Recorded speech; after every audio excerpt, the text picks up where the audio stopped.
Us today. This is Shalini representing Ryan Publishers, and I welcome you all to today's session. Now I have some instructions for our participants. Kindly mute your audio and video, and please do not present or share your screen. And at the end of the session, participants can post their comments or queries in the comment section. And the link for the feedback form will be posted in the comment section as well. And today the topic for this webinar is additive manufacturing. And joining with us today is Dr. V. Vidya. Welcome, ma'am. She is an excellent professional both in the fields of teaching and research. Dr. Vidya has received her BE in Mechanical Engineering from Rajalakshmi Engineering College, Chennai in the year 2007. She has completed her ME, Computer Integrated Manufacturing from College of Engineering, Guindy, under Anna University in the year 2012. She has completed her PhD from Anna University, and her PhD work is based on design and performance evaluation of additively manufactured metal and polymer-based microgrippers, which is the BRNS project. And the end products are used in Bhabha Atomic Research Center. Based on her research work, she has published 14 papers in various conferences and journals. She has a granted design patent and has filed for 3 Indian patents as well. She is holding 5 prestigious awards and a teaching experience of more than 9 years. Currently working as an assistant professor and nodal officer for PMK VY courses in the Department of Mechanical Engineering in Jawahar Engineering College, Chennai, as well as an editor for companies based out of China, Korea, and UK. I would now like to request Dr. V. Vidya to take over this session. Over to ma'am.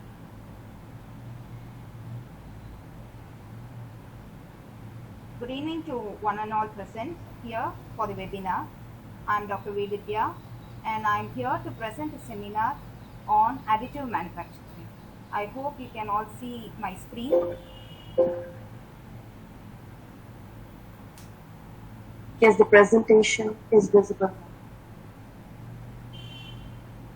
So, in this presentation, we are going to see the overview of additive manufacturing technology and its trends, and what are the best practices that can be chosen for choosing a required additive manufacturing process, and what are the different additive manufacturing materials available and how they can be characterized, developed, and test, and how this additive manufacturing is going to be useful in microscale applications. And we are going to see a case study based on this additive manufacturing. So this is the overall outline of today's presentation. So you can see a few figures over here. You can't imagine manufacturing these components using a conventional machining process. A conventional machining process could include a lathe or a milling or drilling, whatever. Okay, so these are all conventional machining processes, and even using a CNC machine or a 5-axis CNC machine, we can't imagine manufacturing such kind of components. So we are going into additive manufacturing, that such kind of complex shape components are possible to be manufactured. So let me give a brief introduction about manufacturing, as our participants are from various fields. So generally this manufacturing can be classified into additive manufacturing as well as subtractive manufacturing. So in a normal machining process, whether it is a lathe or a drilling or a milling, what do? We actually take a workpiece. Okay, it is a billet. It could be a normal workpiece of a cylindrical shape or a cuboidal shape. And after that, we do the machining process and remove material from the existing workpiece, and then we get our final product. So this is called subtractive manufacturing. So where we remove or subtract material from the existing billet and we get the final product. Whereas in case of additive manufacturing, what we are going to do is we are going to add product based on the shape of the product which is required. So based on the final product shape, we are going to add the material on the product based on layer by layer manufacturing. So I can give you a typical example. For example, let us think of building a house. So for building a house, we are not taking a cube shaped structure and we are not going to remove any material from the cube shaped structure in order to get the form of a house. So what we actually do is we are going to place bricks based on the shape what is required. Okay, the shape of the room can be a circular shape or a rectangular shape. Based on the dimensions of the room, we actually place the bricks one on top of the other and we get the exact form what is required. So additive manufacturing works in the similar manner. Okay, so we are going to build up the material by depositing layers of materials one on top of the other. So here you can see a typical example of subtractive manufacturing and additive manufacturing. So here there is the final product which has to be obtained is actually a spherical ball. So in the first figure, you will be able to see that you have a cuboidal billet, and on top of that we are removing the material in order to get the spherical surface. Whereas in the second figure, which represents the additive manufacturing, we are going to place layer by layer. These lines are representing layers of the spherical ball. So we are going to build these layers one on top of the other to get the final spherical ball. So generally this additive manufacturing, it can be, it was recently, originally called as rapid prototyping when it actually came into the field. So because why it was called as rapid prototyping is, it was initially used only for prototyping process. Okay, so we know what is a prototype.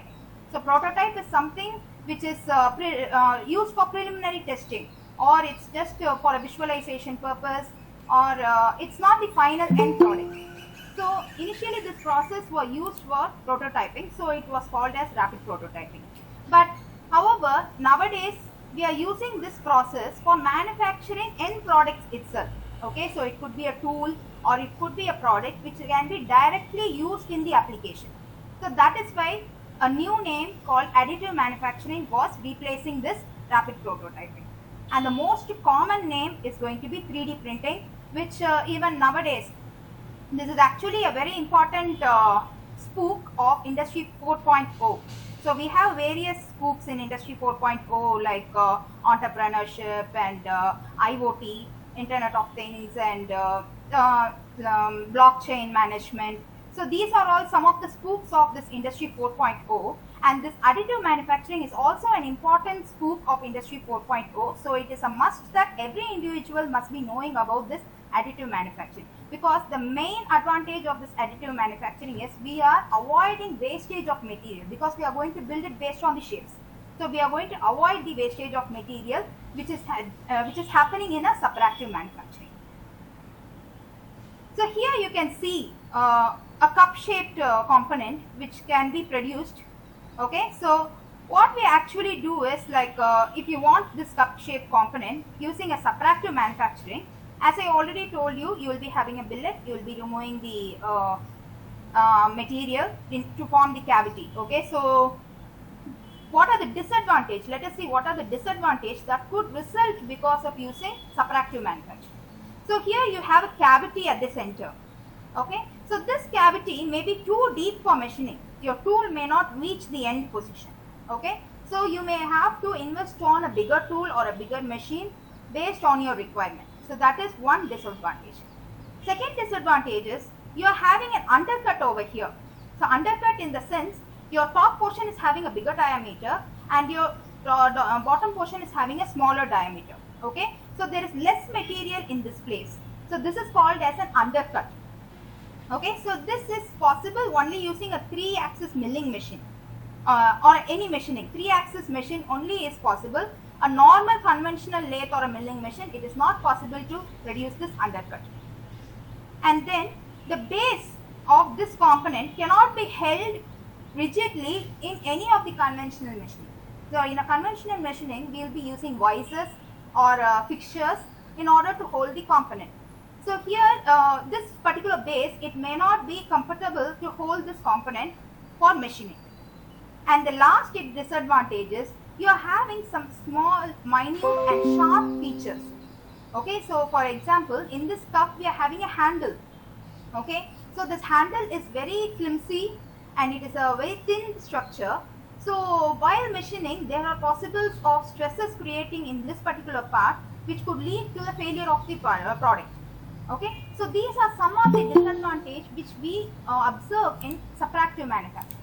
Whereas if we do additive manufacturing, all these disadvantages are going to vanish. So we can build this cup layer by layer based on the three-dimensional modeling, which we can do using various softwares. Based on that modeling, we can directly build the end product. So generally, if you take the process which is involved in this layer manufacturing, which is another name for additive manufacturing, there are four main tasks which has to be done. One is orientation optimization, second one is support design, third one is slicing, and the fourth one is tool path or scanning path planning. So coming to this orientation optimization, so you can have different orientations of a single product. So let us consider we are having a cylindrical object. That cylindrical object can be placed vertically as well as horizontally. Okay, so it can, by using this additive manufacturing, it can be produced in the vertical manner as well as in the horizontal manner, because we are just going to deposit the material based on the shape and size.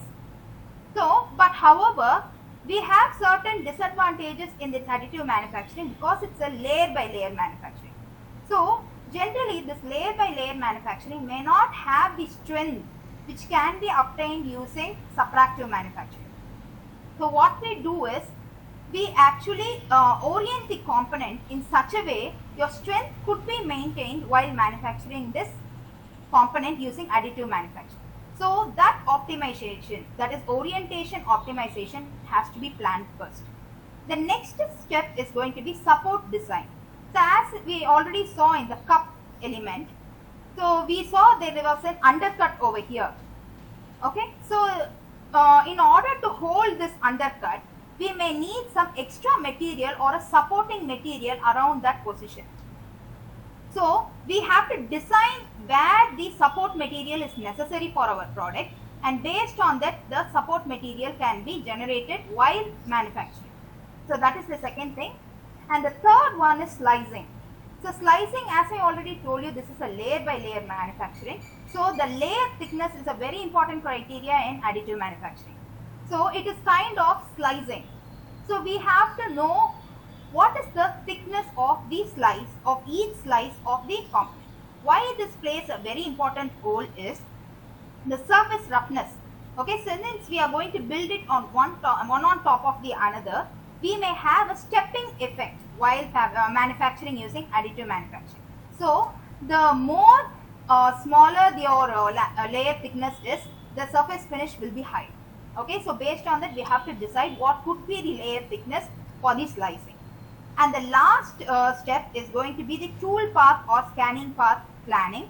Okay, so when we see the processes, you will be able to understand this step better, because the tool the tool in additive manufacturing process could be a jet, or it could be a laser beam, or it could be UV light. Okay, so we will be seeing the different types of additive manufacturing processes. So this additive manufacturing process, this sources like UV light or a laser will be taking a tool path, so that it will be able to fabricate the material based on the size and shape what we are giving. So that planning has to be done. So that is what is called tool path and scanning path planning. So generally in additive manufacturing process, the input will be given as an STL file, .stl file. So we model any component using various softwares like Pro-E or SolidWorks, CATIA, whatever softwares we use, we can store that particular model using .stl format. Okay, so it will be typically as shown in the slide. Okay, so you don't have to write this program. When you store the model in .stl file, automatically the program will be generated, and this file will be given as an input inside the machine. So next, let us see what are the different types of additive manufacturing techniques. So this additive manufacturing techniques can be classified into three types.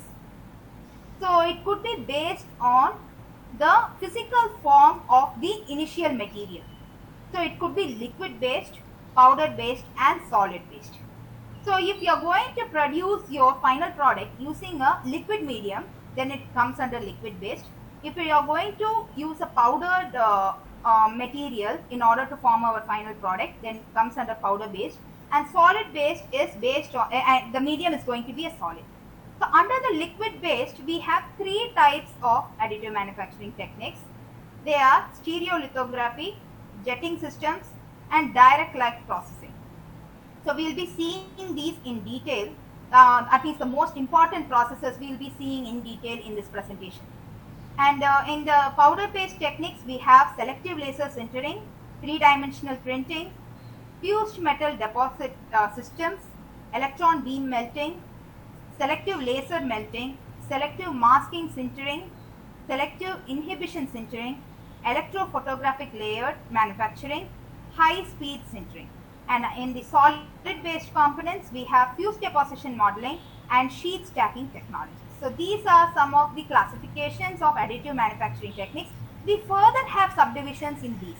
So let us see some of the important additive manufacturing technique process and how they work out. So the first technique which we are going to see is a fused deposition modeling. So you can see the process schematic representation of this fused deposition modeling. So you will be having a fixtureless foundation. Okay, so this is nothing but the table on which we are going to build the model. On top of this table will be able to move in the z direction, that is in the up and down direction. Okay, so as the product is being built, this table will be moving down so that the next layer can be printed. So in this fused deposition modeling, this is a solid based additive manufacturing process. So we are going to use filaments or wires, thermoplastic filaments or wires, which will be melted and deposited based on the solid modeling design which we have given. So this is the basic principle of this fused deposition modeling. So in this, you can see a video which will clearly explain you the model, because I have included videos because you will be able to understand the process when you are going to visualize things. So you can see this video.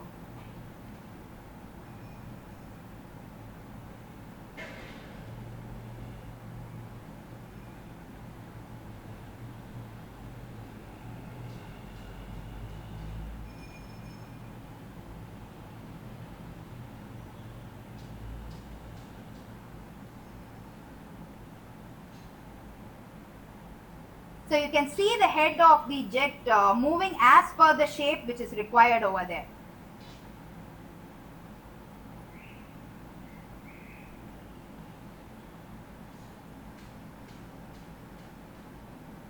So this is going to be the build platform, and on top you are going to have the FDM jets.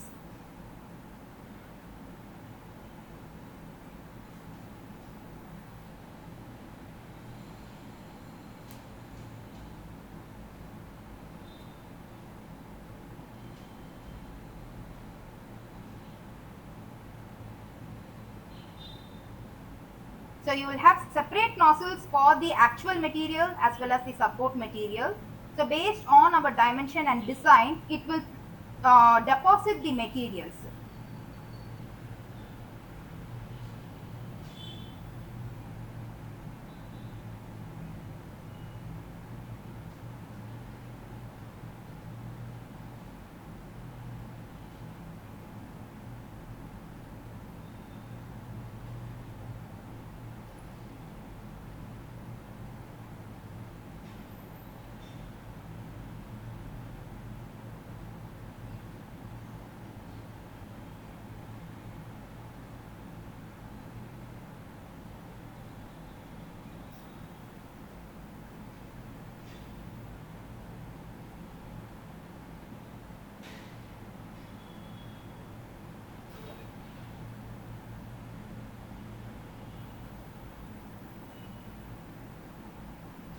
So in this, you were able to see the FDM products, how they are formed. So you will be having two nozzles where support materials will be available as well as the actual material.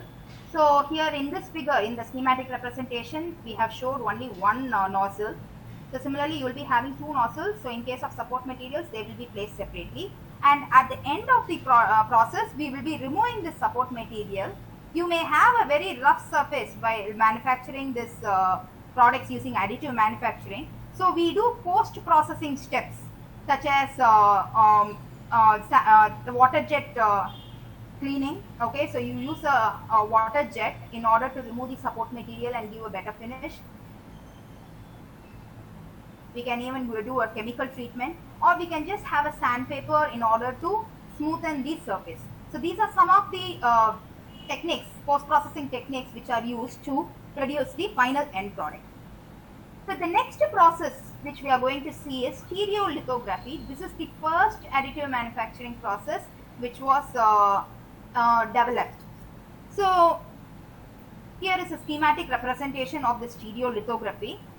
So the stereolithography, as we saw in the classification, it comes under the liquid-based additive manufacturing process. So what you will be having here is a vat where a UV curable resin, okay, so it can be cured by using ultraviolet rays. So UV curable resin or a liquid will be filled inside this vat. Inside the vat, you will be having a platform where you can build your component. So this platform can be moved up and down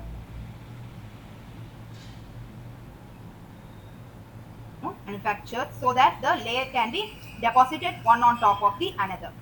So this is where you will be having a UV light source. This UV light source will take the tool path based on the solid modeling file which we have given inside, and based on that it will be curing the UV curable resin and make it a solid. So this is the exact process of the stereolithography. Here I have shown you example of a teeth set, okay, so which was actually formed using the stereolithography process just by giving the scanning image of teeth. So stereolithography process also we will be able to see it in a video.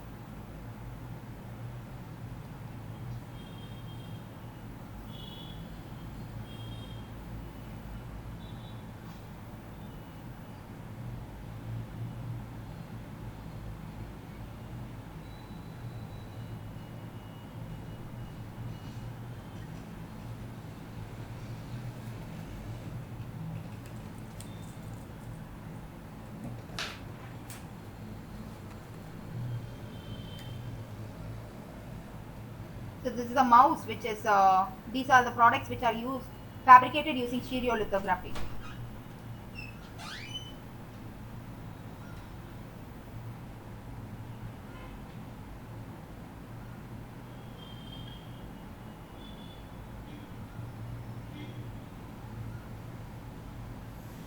So you can see the UV light, it moves so fast according to the shape and size what we have fed.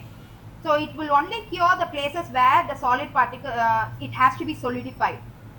So based on that you will be able to get the end product directly.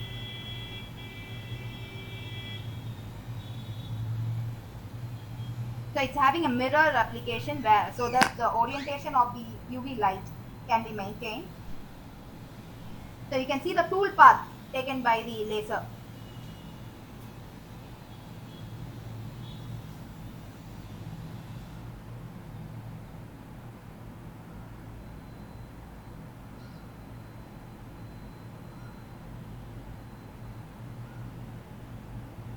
So this is the final product along with the support structure. The support structure are the scaffolds which you can see over there. So you can see the scaffolds and then they are post processed. You can also do curing in order to strengthen the final products, and they are using sandpaper in order to get the surface finish.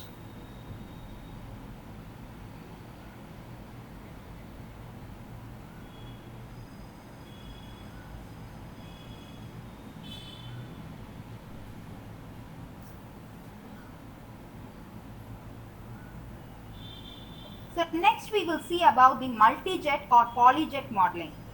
So this is similar to fused deposition modeling, but the thing is, in fused deposition modeling we were using solid filaments or wires made of thermoplastics, whereas over here we are going to use the resins directly, and they will be jetted on top of one another, forming a layer by layer manufacturing. So this is like typically like a printer. If you see, take a printer, what we use in our day-to-day life, what actually it does is, from the ink, okay, ink is going to be a liquid medium or a powdered medium. Okay, so in case it is going to be a liquid medium, it will be deposited, and based on that you will be able to get this polyjet modeling. So this is a schematic representation of a polyjet modeling. So you will be having a jetting head. Okay, so in this jetting head you may have multiple nozzles. You may have a single nozzle or a multiple nozzle. So multiple nozzle is mainly used for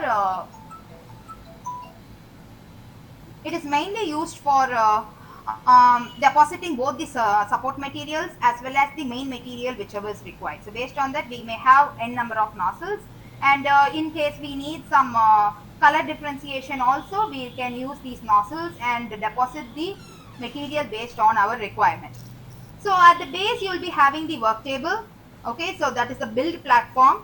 So as we saw in the other processes, once the layer has been deposited, the build platform will be moving downwards so that the next layer can be deposited. So this also can be clearly seen using the next video.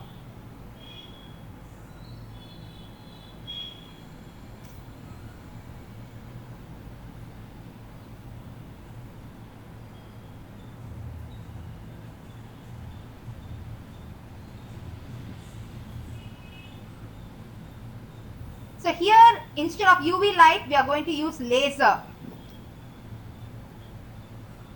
So once the liquid resin is deposited, the laser beams will solidify the deposited resin.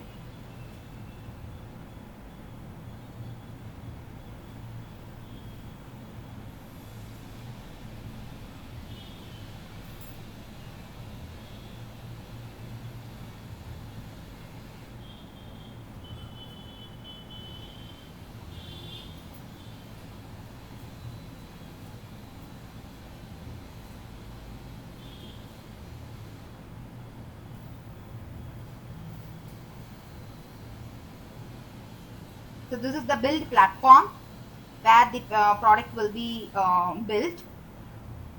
So you can see the laser beam, which will actually follow the tool path. Based on that, it will solidify the resin which has been deposited. So this is the deposition of the resin.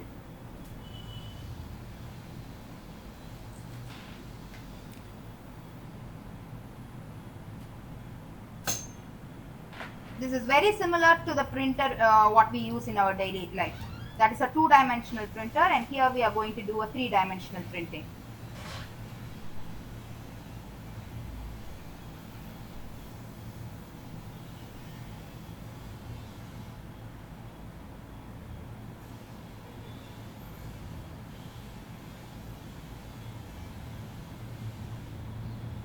And then post processing is done for this also. So this is actually a water jet machining.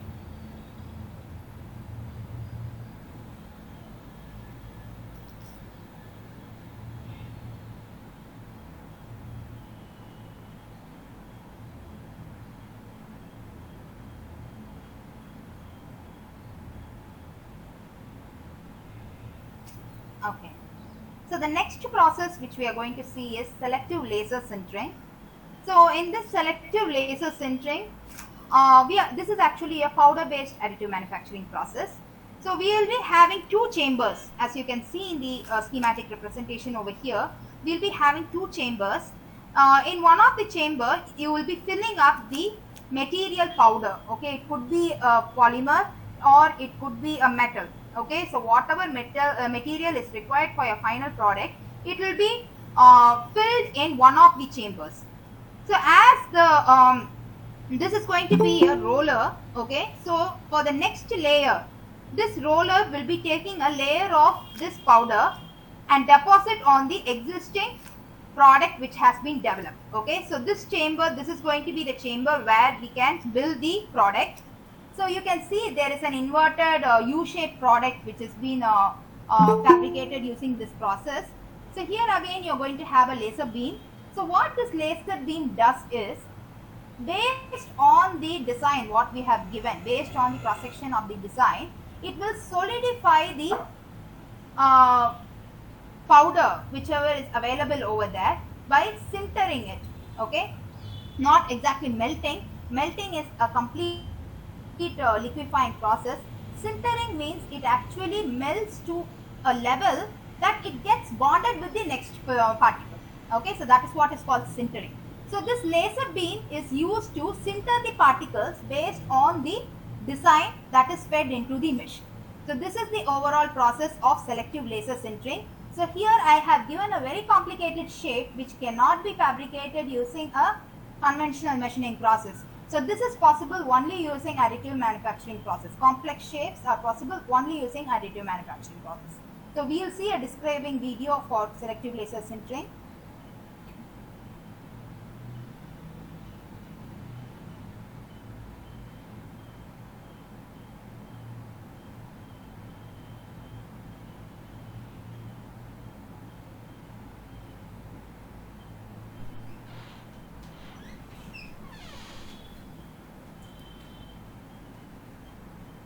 So you can see the powder base and the parts are sintered by using laser.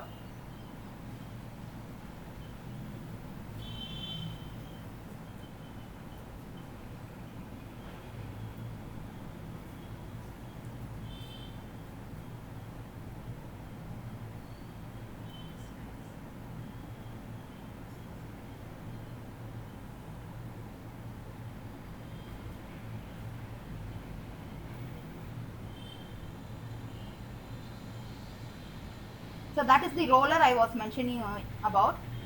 It will actually deposit a layer of powder particles so that it can be sintered. So every time you can see that it disappears. Actually a layer of powder has been deposited on top. That's why it disappears. And the next layer is being built. As the layers are being built, the build platform is lowered.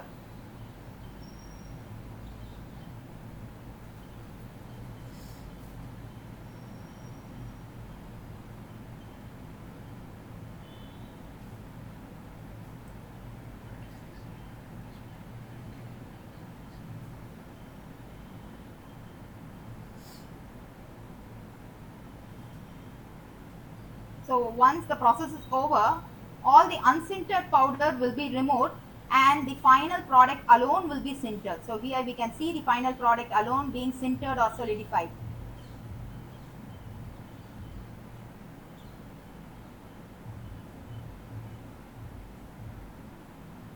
So this is an important metal based process. The previous processes whatever we saw, stereolithography or fused deposition modeling, they are all possible only with polymers. So selective laser sintering is possible for metals. The next process is electron beam processing. We are going to see two more processes, electron beam melting and direct metal laser sintering. Okay, so these are some of the important processes which we use in additive manufacturing in our day-to-day life. In the present world, it is most commonly used. So I have just selected few important techniques alone. So in case of electron beam melting, we are going to use a beam of electrons in order to do the melting of the powder. Okay, so this is similar to the selective laser sintering process where you are going to have a powdered layer. In previous case, the powdered particles were sintered together, whereas here using electron beam melting, we are going to melt the particles so that they fuse with one another to form the final product. So we can see a video based on this.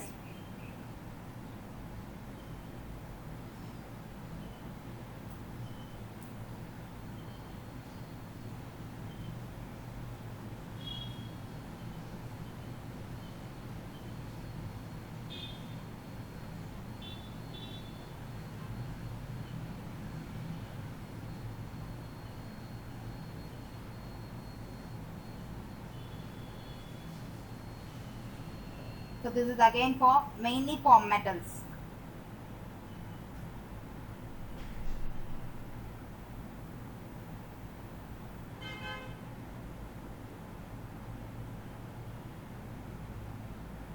It is very similar to selective laser sintering, but the only thing is electron beam is going to be used for the melting purpose.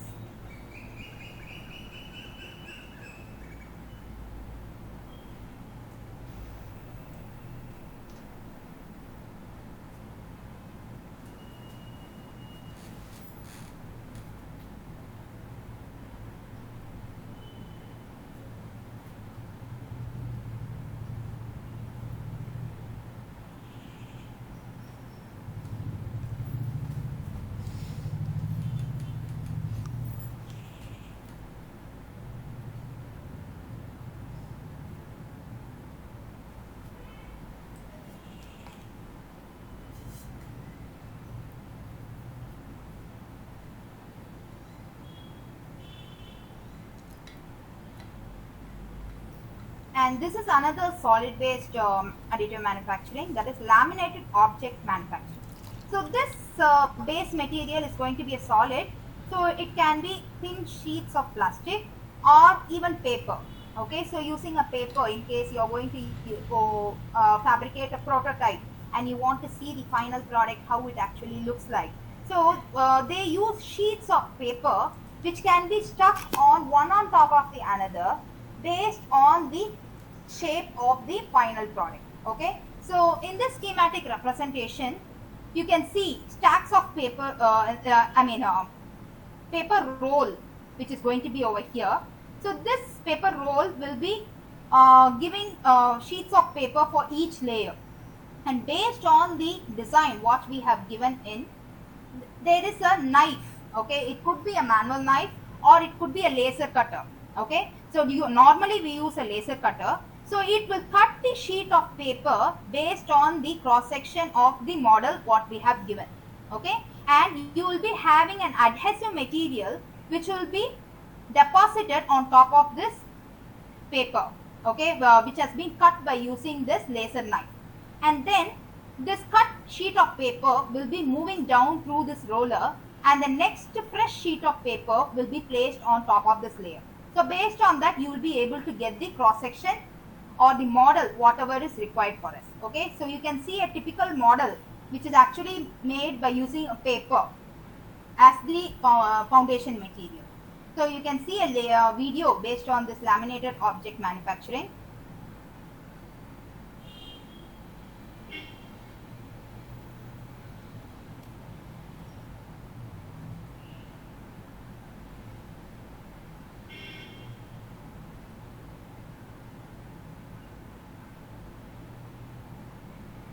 So here you can see the paper, and you are having a laser cutter which is actually cutting according to the shape of the product whatever is required.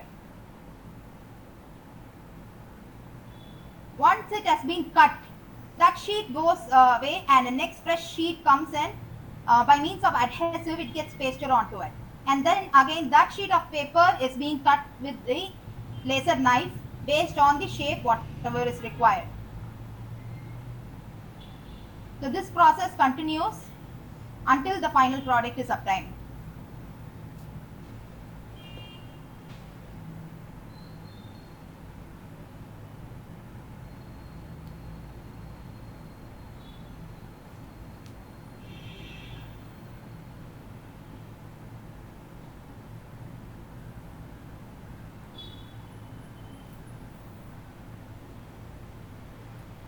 So while manufacturing also, they have a specific tool path.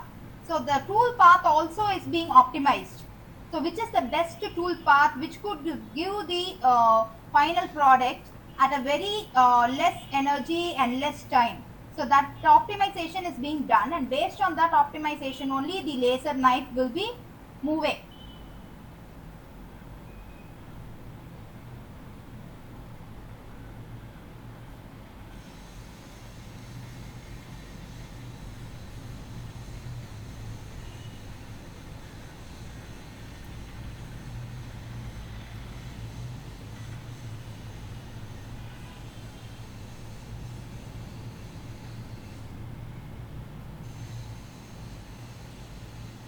The additional material, okay, whichever is not, will be cut in hatches, okay, so that they can be removed very hatches over it. You can see the grid like structures, so they will be removed like this. whatever material is not required in our product can be removed by removing these grids. So all the unnecessary parts will be removed, and finally the product, what this is the final shape which is required, so that alone will be taken out, and it can be used mainly for prototyping purpose. This laminated object manufacturing cannot be used as a direct tooling or a direct component which can be used in the applications, but however it can be used for prototyping process, and it's a very inexpensive process compared to the other rapid prototyping techniques. And the last technique which we are going to see in the types of additive manufacturing is direct metal laser sintering. This is similar to selective laser sintering, but the thing is we are going to use a laser. Okay, previously also it was laser, but however directly we are going to melt the material and we are going to get the product. It is very similar to selective laser sintering, but however the layer thickness and the other specifications of the process is much minute, and it can be used even for micro scale applications. So let us see a video. So this will be the last video which you could be seeing about the process.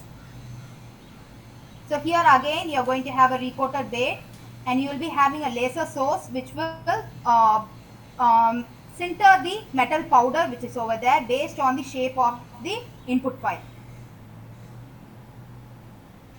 And as the layers are being built, the build platform will be lowered so that the next layer can be printed on top.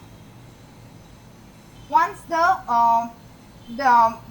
fabrication is completed, this is mainly done on the build platform. So it is not so easy to remove the material or the product directly like how we actually did in stereolithography or laminated object manufacturing. So we have to do some post-processing. So post-processing may include electrical discharge machining, wire EDM, to remove the material from the base plate, and you may have to remove the support structures which could also be metals. So these support structures again have to be used, have to be removed by using conventional machining like CNC machines. But it's actually a very minor process, because our main advantage using this additive manufacturing process is going to be a complicated shape. So that comes to the end of the types of additive manufacturing processes. So next we are going to see what are the different criteria which are required so that we select the correct additive manufacturing process. So there are going to be n number of processes. So we don't know what process has to be chosen for which application. Okay, so these are some of the points which we have to take into consideration while selecting our process.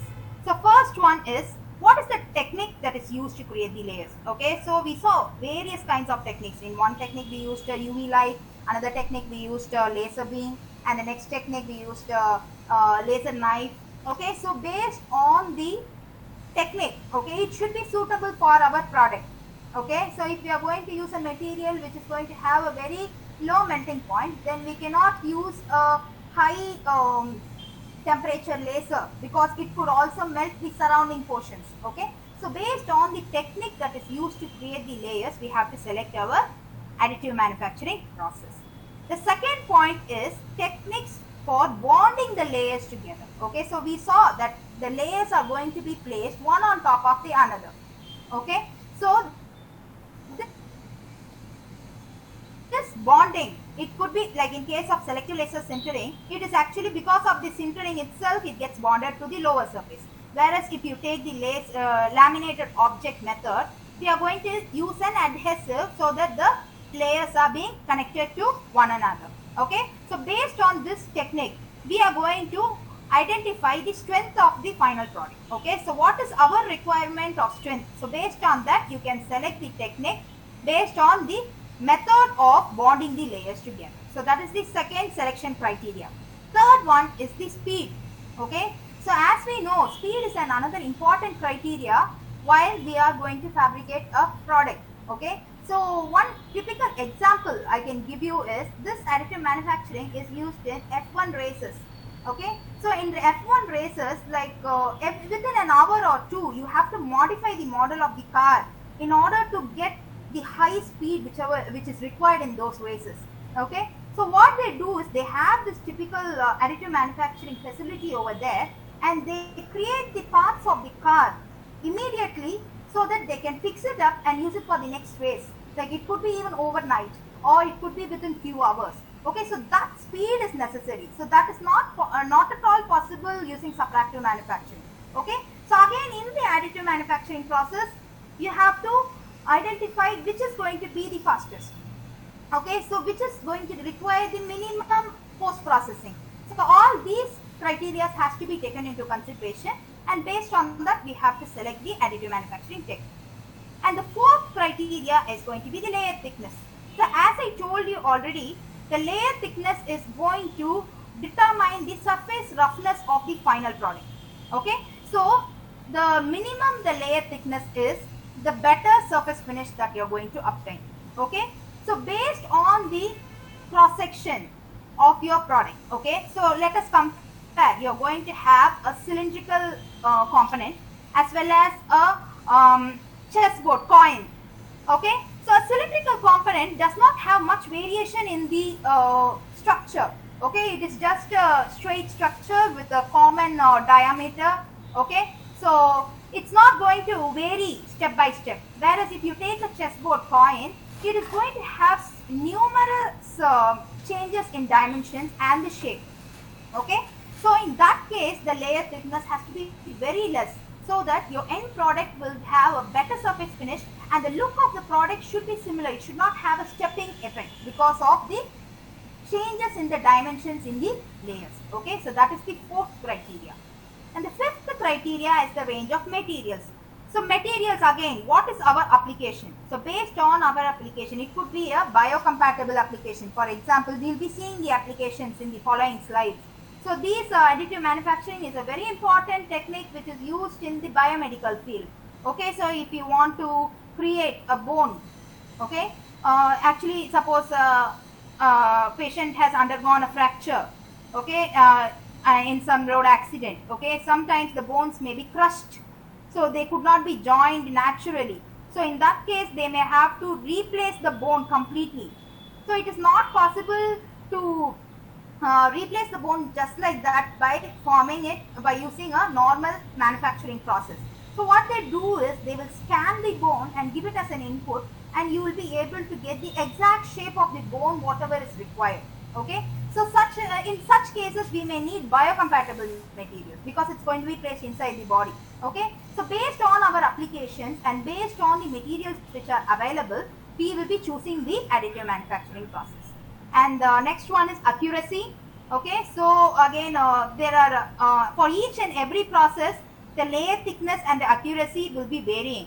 Okay, so if we are going to be very particular about the accuracy of the model, we have to select a very accurate process. If we are going to have a lesser accurate products, then we can go based on that. Okay, and final thing is going to be the cost. Okay, so based on our cost, we will be selecting the product, technique. Okay, so all the techniques, all the additive manufacturing techniques, it depends on the technique. We can classify into various costs. Like for example, if it is going to be a polymer based process, it could be only few thousands. But if you are going to go for a metal based process, it could be like more than 50,000 or 1 lakh. Okay, so based on our requirement of cost, we can select the additive manufacturing process. So based on these criteria, we have to select the additive manufacturing process. So let us see some of the applications. So here you can see an architectural model. Okay, so this additive manufacturing or 3D printing is used for visualizing the architectural models. Okay, so previously in those days we were having only the plans. Okay, so if you want to build a house, your engineer will be creating a plan which will be in a two-dimensional way, and you have to imagine how your house is going to look like. But nowadays it's not so. You can just create a model of your house and they can show you where your bedroom is going to be, how big is your bedroom, and where you can keep the things, all these things, how your external structure is going to look like. Okay, so all these things are possible by using this 3D printing. The next one is form, fit and function. You can even build functional parts. You can see a gun, okay, which is fabricated using additive manufacturing technique, or a tire or a seat. Okay, so these are all directly used in the application. Okay, and this is a helmet. Okay, so if you want a customized helmet for your head, because every human's head is of different shape, so the standard helmets may not fit you exactly, we just have to compromise on the size. Okay, you may have only some standard sizes. So especially when it comes to some races or such kind of things, you have to have a very customized helmet. Okay, so in that case you can use 3D printing, and this is mainly this particular helmet is actually used for wind tunnel testing. And the next one is in order to validate an invention, okay, or a mechanism. Okay, so you have created some mechanism, you have imagined and you have done the calculations, you have modeled it using software, you have visualized using software, all that is fine.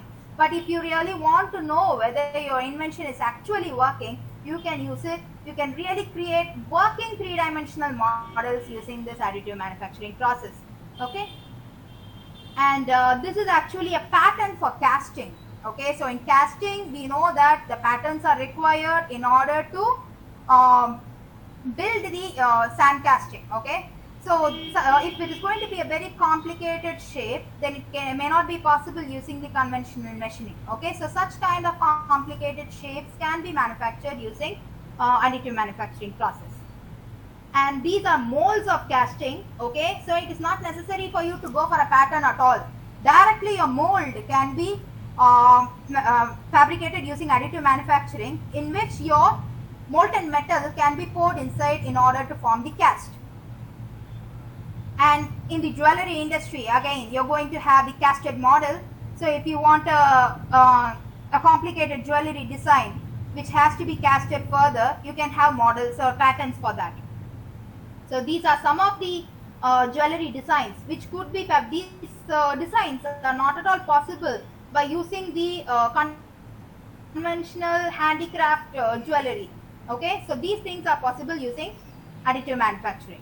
And this is direct tooling. Okay, so this is a recent upcoming of additive manufacturing. So all whatever we saw previously, they were only either prototypes or models or patterns. Okay, so nowadays we are producing, since the metal based additive manufacturing techniques are upcoming, present days we can directly manufacture tools. Okay, so tools are used for machining process. Okay, so we can directly manufacture tools or end products, turbine blades. Okay, so all these things can be used directly in the application itself. This is a typical example of a biomedical application. Okay, so this requires biocompatibility. So here you can see how the actually this is a skull which is actually broken due to some accident. Okay, so it's not at all possible to fill up this area using any conventional process. Okay, so what they do is they will scan the skull and get the cavity portions dimensions, and these dimensions will be fed into the additive manufacturing additive manufacturing machine, and based on that you will be able to fabricate that part, and then directly it can be implanted in the place where it is required. This is actually some of the examples of biomedical applications. So here you have the vertebral column. It is also used for dental applications. Okay, so dental applications, if your tooth is fallen and you want a false tooth to be placed, or based on the requirement, we will be able to produce a tooth using additive manufacturing and place it over there. This one is a typical example of a shoe, customized shoe. Okay, the athletes may not have standard sizes. It may be a little uncomfortable for them. Okay, so if you want a customized shoe for the shape of your leg, you can use 3D printing. And finally, it's a biomedical application where the organs itself can be created using additive manufacturing. Okay, so what they actually do is you will be forming scaffolds of the shape of the organ, and on top of the scaffolds you will be growing cells, tissues. Okay, so finally you will be getting a clone of your own heart. Okay, so that is also possible using additive manufacturing. So finally, we are going to come to the case study. So in the case study, we are going to see about micro grippers. Okay, so this micro grippers were initially designed and they were fabricated using both polymer and metals using additive manufacturing process. So in this we are going to see how to select a material, okay, and how to select an additive manufacturing process, and how they were fabricated, and what are the testings that are possible for the additive manufactured products.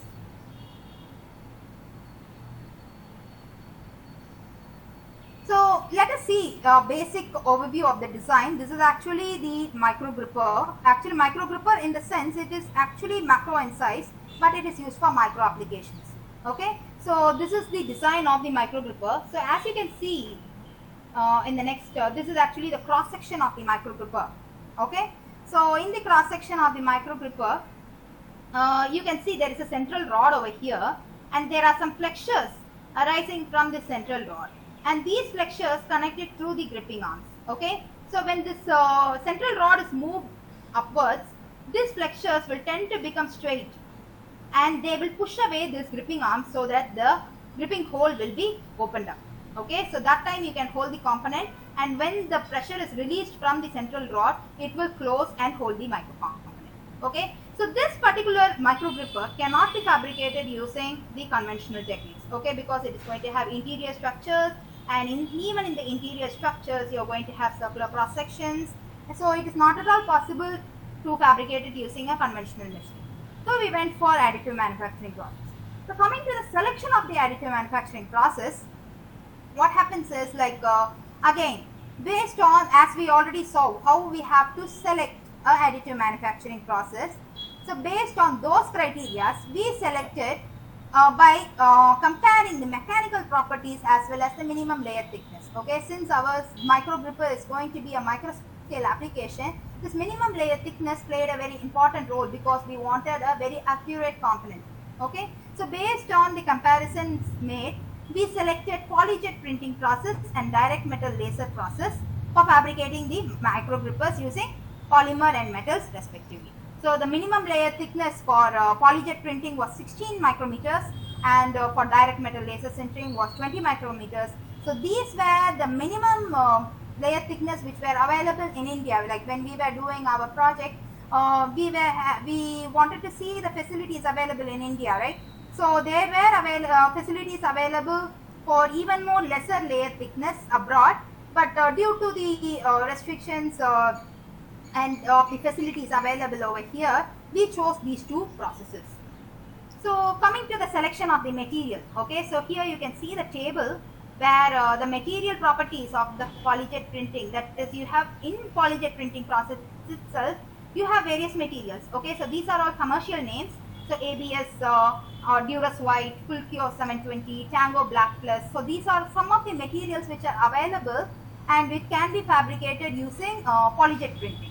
Okay, so each and every material has a different tensile strength, tensile modulus, and hardness, and everything actually changes. So based on our requirement, what we thought was we wanted a good tensile strength. At the same time, we wanted a higher operating temperature. Okay, so these micro grippers were designed to use in a nuclear application. So we didn't want the polymer micro grippers to melt away when the temperature is high. Okay, so among these, we saw that Duras White was the maximum operating temperature. So we chose Duras White. Similarly, for the metal-based process, in a DMLS machine, direct metal laser sintering process, we were able to see that there are materials like aluminium, stainless steel, cobalt, titanium, maraging steel, and nickel alloy. Okay, so in this again, the thing which we took into consideration was the part accuracy. Okay, since there also was a micro application, then our part accuracy has to be very accurate. So in this, the maraging steel gave us the highest accuracy, that is approximately plus or minus 20 microns. Okay, and we also found the tensile strength of this maraging steel was high, so that it can be used in machining processes like this micro gripper. Actually, it was applied in drilling machines to hold the tools or in welding machines to hold the electrodes. Okay, so in that case our tensile strength is also necessary. So by comparing the material properties, we chose merging steel. So these are the photographs of polymer based microgrippers. So we fabricated microgrippers of different sizes from 200 microns to 1000 microns. Okay, so that is, it can hold components from 200 microns to 1000 microns. So we also fabricated for different shapes of micro components like circular, square and rectangular or sheet kind of materials. So these are some of the microgrippers which were fabricated using polyjet printing process. And these are the micro grippers, similarly like a circular, square and a rectangular micro component. So they were fabricated using direct metal laser sintering. And the cost, if you see, like for the poly jet printing process, each micro gripper it costed around 3000 to 4000 rupees, and for the metal based it was around 50,000 rupees. So you could see the range of price for polymer based and metal based. So based on our requirement we have to choose the process. Okay, so the like polymers can be used only for a pick and place operation or some kind like that, whereas the metal based, since they are having a very high strength, they can be used in the machining process. And finally, coming into the characterization and testing of additive manufacturing products. So once the product is being manufactured, we can test for tensile strength, yield strength, ultimate strength, so that we'll be able to know the strength of the final product. This can be done by using universal testing machine. This is what most of the researchers do. And we also check for the surface roughness, because based on our application, if the surface roughness required is very accurate, then based on that we have to choose the process. And finally we can do a fatigue testing, so that we will know what is the fatigue life of the product. So these are some of the micro scale applications using additive manufacturing. The first figure actually shows some micro parts which is going to be less than 1 mm. Okay, so you can see how complicated the design is. Okay, so it is not at all possible using the conventional machining. So this is a micro parts, and this is actually a nano fabricated car. Okay, so it is going even up to nano scale now. Okay, not even micro, it is going to nano scale. And these are some micro needles which are fabricated using additive manufacturing. So coming to the end of our presentation, we have seen the overview and the types of additive manufacturing technology. We have seen the selection parameters and what are the various applications where the additive manufacturing can be used. We have seen a case study of the micro grippers and the other micro scale applications of additive manufacturing processes. So thank you very much for your presence for my webinar. So if you have any queries, you can ask me.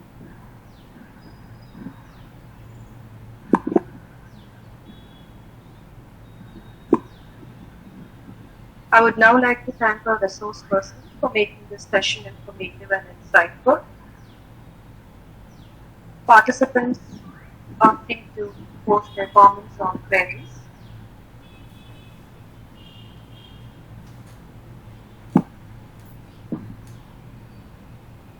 You can either unmute and you can ask me questions, or you can put it in the chat box so that I can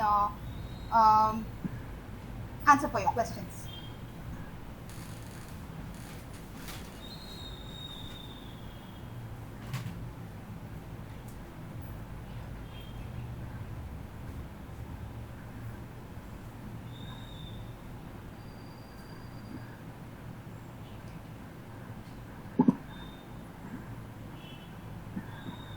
I really hope that this session would have been really useful for you. So nowadays, like people are using this additive manufacturing techniques even at the school level. Actually, they are opening up this Atal tinkering labs, okay, in various schools where the STEM-based studies are going on. Okay, so apart from the regular maths, physics, and chemistry, what you learn in the school, they are training students up to the technology level, whatever is there in the present scenario. Okay, so for that, the government itself is sponsoring some Atal tinkering labs and STEM labs. So in that, one of the main requirement is this additive manufacturing process. So even the school level students are now coming up with such processes where you can use or they can see the visualized product what they have actually formed.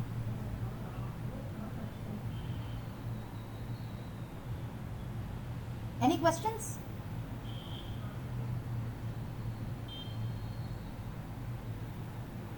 Participants are requested to ask any questions if needed. Alright, thanks so much. I guess we can end this session then. And the feedback form link will be sent to the WhatsApp group, so you can go ahead and share your feedback with us. Hope our participants found this session useful, and we would like to receive your valuable feedback as well. Thank you so much for your active participation. Please do participate in our future events and support us in our work. And I would again like to thank Dr. Vidya for her valuable contribution to this webinar today. Thank you all once again, and have a great day.